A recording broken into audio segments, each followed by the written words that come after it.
In the land where the river sings and the forest listens, there once lived a young man who tried to buy happiness with gold, but paid for it with his mother's tears. They say the forest still remembers his name, whispered through the rustling leaves whenever greed awakens in a man's heart. This is the story of Biodun, the palm wine tapper who learned that some riches come with a price no gold can ever repay. In the lively village of Iloti, where the river Omi sang like a flute and the ancient forest whispered secrets to those who listened, lived a young man named Biodun. His name meant born in a time of sorrow, and indeed, sorrow had touched him early. His father, Adeboye, was once the best palm wine tapper in the land. But when sickness took him suddenly, he left behind his wife and little son with nothing but his good name and his old tapping tools. Biodun's mother, known as Mama Ibeji for her twin hearts of strength and kindness, refused to give up. From sunrise to moonrise, her hands were never still. She wove strong baskets for yam and fine ones for spices. Her fingers bled from the reeds and her back bent with time, but she never complained. Each evening as they ate their simple meal, Biodun saw the tiredness in her eyes. "Mama, let me help you more, your hands are tired." But Mama Ibeji would say, "My son, this body may be weak, but my spirit is strong. You are my treasure, Biodun.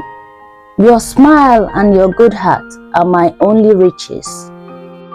But Biodun's heart burned with worry. He saw how the rich men's sons wore bright agbada and laughed without care. He saw how his mother's back bent lower each day.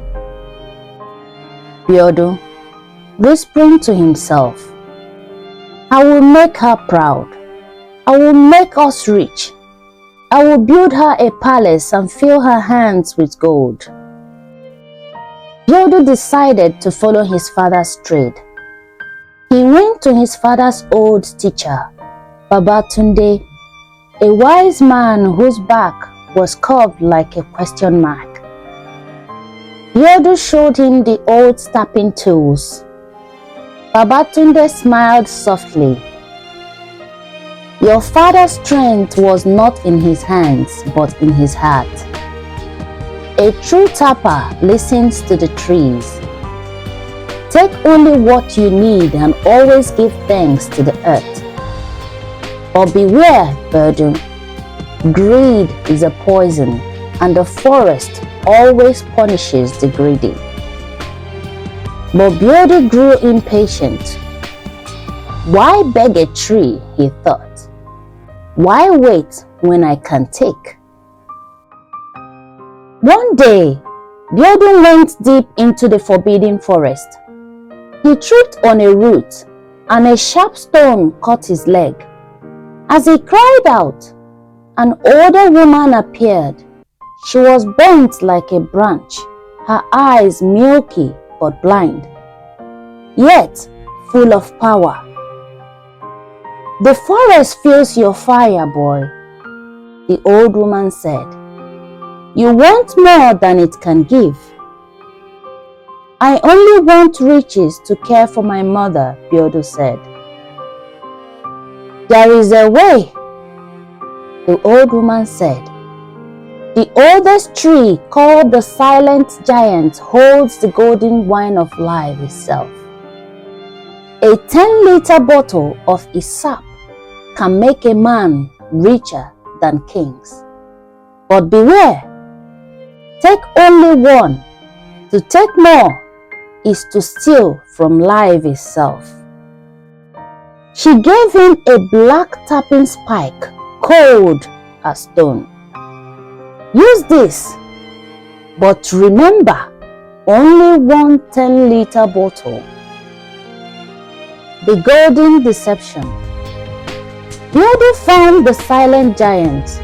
Its trunk was as wide as 5 men, its back glowing faintly like old bronze. He drove in the black spike. The sap that flowed was golden, thick, sweet, and shining like sunlight in the water. At the market, Alhaji Dantata, the wealthy merchant, tasted it and screamed, "This is no wine. It is heaven. I will pay 30 pieces of gold for one 10-liter bottle." Biodun ran home shouting with joy, "Mama, look, we are rich. Our suffering is over." Mama Ibeji stared at the gold, then at her son's face. "My child, this wealth feels cold. It does not smell of sweat or kindness." "It is a blessing," Biodun said. "Mama, a gift from the gods." He bought her gold jewelries and fine ashoke. But when he placed a golden necklace around her neck, she flinched, her hand going to the old bead necklace he had made her as a boy. A week later, the thought of that gold haunted him. One more 10-liter bottle, just one more for her house, Biodun said. He returned to the silent giant. As he filled a second 10-liter bottle, the tree groaned like thunder. The wind whispered, "You have broken the covenant." Biodun froze, then laughed nervously. "It's only the wind," he told himself. Soon, Biodun's name was on every tongue in Iloti, but people spoke it with a strange mix of respect and unease. He was no longer known as Adeboye's son. He was now called Biodun the Gold Mine. He built a house so grand that it towered above the village. The walls were made of baked clay. The roof shone like copper under the sun, and the tall iron gates stood like a proud guard. It was the kind of house that made people stop and stare. But behind that beauty was a growing emptiness, a silent distance between Biodun and everyone else. Even the gates seemed to whisper, "We are not like you, we are above." But as the new house rose, his mother began to decline. Mama Ibeji, the woman whose laughter once filled the market square, grew quiet. She no longer hummed the songs that made her weaving rhythm steady and strong. The baskets that once lined their small hut sat untouched in a corner, gathering dust. Her fingers, once so quick and steady, now trembled like weak branches in the wind. Her eyes, those bright, warm eyes that once held the strength of 100 suns, began to lose their light. It was as though something deep inside her had grown tired and dim. Every morning she would wander through the wide empty rooms of the new house. Her footsteps echoed against the hard polished floor. There were no neighbors calling out greetings, no children laughing by the window, no smell of palm oil or wood smoke. Only silence, cold, heavy silence. One morning, Biodun came proudly with a stool carved from rich mahogany. It was inlaid with shiny cowries and polished smooth. Smiling, he said, "Mama, look, this is yours. No one else in Iloti owns anything like it."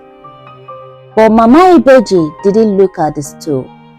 Her eyes drifted towards the small window, gazing far away towards the roof of their old hut, where the smoke once rose from her cooking fire. And she said softly, "Biodun, my son, this gold you bring, it feels cold. It sits heavy on my heart. This big house is too quiet. I miss the sound of life, the children's laughter, the voices at our door. I would trade all this gold for one evening filled with joy again." Biodun's chest tightened. He thought her sadness came from tiredness, not from emptiness. Kneeling before her, Biodun said, "Don't worry, Mama. You are only weary from our past struggles. I will bring healers from every land. I will find the best Babalawo, the greatest herbalists from across the 7 rivers. They will cure you. You will smile again." He called healers, diviners, and wise men. They came, one after another, filling her purse, looking into her eyes, whispering strange prayers. Then they all gave the same answer. Her body is strong, but her spirit is failing. That answer filled Biodun with fear, but instead of stopping, he only worked harder. He believed more wealth will heal her. If I get more gold, he thought, I can buy stronger medicines. I can buy her life back. And so he went again to the forest. The covenant was forgotten. The old woman's warnings were just an echo in the wind. He tapped the silent giant again and again, long before the new moon. He filled 10 liters bottles, then 3, then 4. Each time, the tree cried out. The golden liquid no longer flowed freely. It came slowly now, thick and dark, like blood from a deep wound. With each tap, the forest changed. The green leaves turned yellow, then brown. The grass that once danced with the wind became brittle. The air grew dry and still, heavy with sorrow. The sweet songs of the birds were gone. Even the crickets stopped their nightly chatter. It was as if the forest itself had stopped breathing. And with every extra liter of that cursed golden wine, Mama Ibeji grew weaker. Her skin became pale and thin, her voice faint. She could no longer sit at her loom. She lay in her bed all day, staring blankly at the ceiling of her grand new house. The once busy woman who wove baskets for the whole village could now barely lift a calabash of water. Each time Biodun sold a new bottle, he came home to find his mother's breath shallower, her hands colder. For every cowrie he gained, she lost a part of herself. He tried to feed her the best food, yam porridge, fried fish, sweet fruits, but she barely touched them. She only whispered, "My son, this house is too big for my heart. I do not need gold, Biodun. I only need peace." But her words bounced off the hard walls and died in the silence. Biodun, blind with pride and fear, could not hear the truth. He thought only of more gold, more cures, more promises. He could not see that his mother's soul was fading, not from sickness, but from the weight of his greed. The forest was dying. The air was silent. The light around him dimmed. And in the middle of all his riches, Biodun stood alone, surrounded not by blessings, but by the quiet cry of the life he was unknowingly destroying. The terrible revelation. One day, Biodun returned to the dying forest, his heart pounding. The older woman was waiting beside the tree.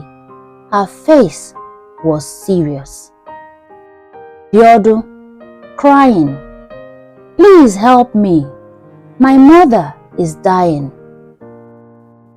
"You were warned, foolish boy," the old woman said. "The silent giant is not just a tree. It is the heart of the land. When you broke the balance, the forest suffered, and the one you loved most paid the price." "What do you mean?" Biodun asked. "Every extra bottle you took, you stole a part of your mother's life. You traded her days for your gold." Biodun fell to his knees, shaking, staring at his hands, the same hands that had drained his mother's spirit.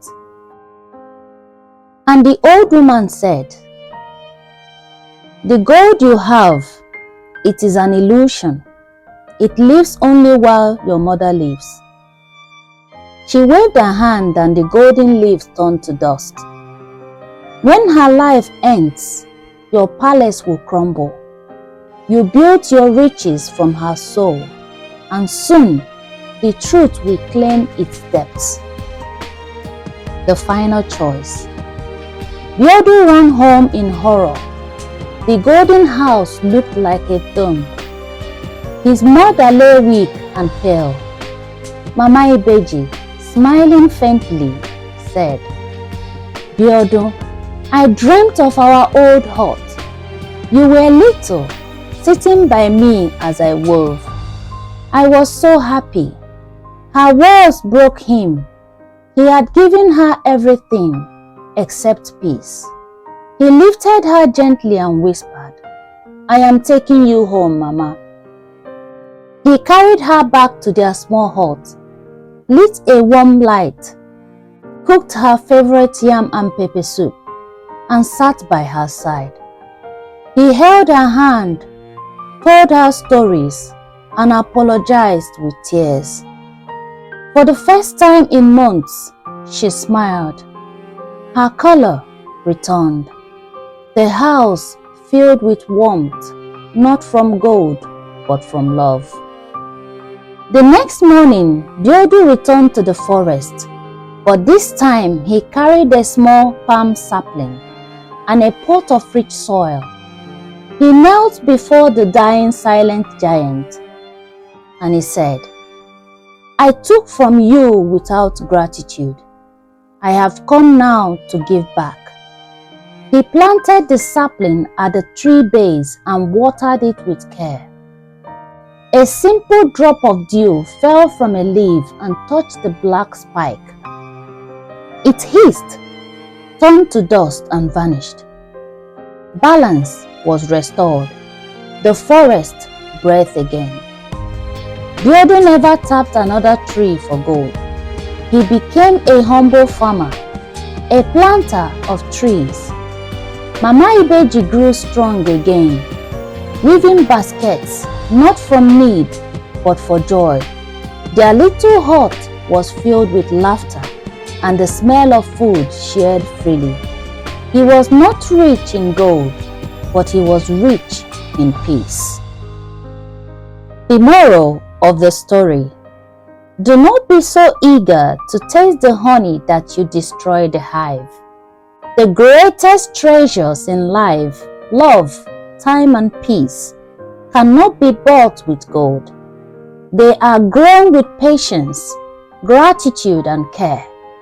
The heart that values people above wealth will never live in poverty. And that is the story of Biodun, the greedy palm wine tapper. If you love stories that teach wisdom and touch the heart, remember to like, share, and subscribe for more African folktale stories that reminds us that true wealth lives not in gold, but in the goodness of our hearts.